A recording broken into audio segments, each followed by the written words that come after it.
masih beberapa hal yang belum terintegrasi di dalamnya. Maka dari itu berdasarkan Perpres 95 tahun 2018 tentang sistem pemerintahan berbasis elektronik, yang mana diharuskan pemerintah, setiap pemerintah dalam membuat aplikasi itu ya harus bisa berkoordinasi dengan Kominfo. Maka dari itu kami untuk lebih membuat sederhana sebuah aplikasi, ya kami membuat aplikasi namanya Androng, artinya aplikasi Unification Real Time on Government, penggabungan aplikasi secara real time pada pemerintah. Yang mana kita ketahui jumlah aplikasi yang ada di Kota Makassar ini di seluruh SKPD itu sebanyak 76 aplikasi.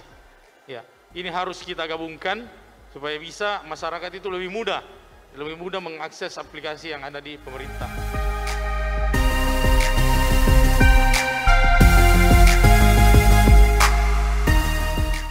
Satu namanya Cyber Army to Expand Information, yang kami singkat menjadi CANI. CANI ini adalah madu, yang mana kami harapkan Cyber Army ini menjadi madu dalam memberikan informasi itu kepada masyarakat, dan madu juga itu bisa mengobati, dalam hal mengobati informasi-informasi hoax yang beredar di masyarakat.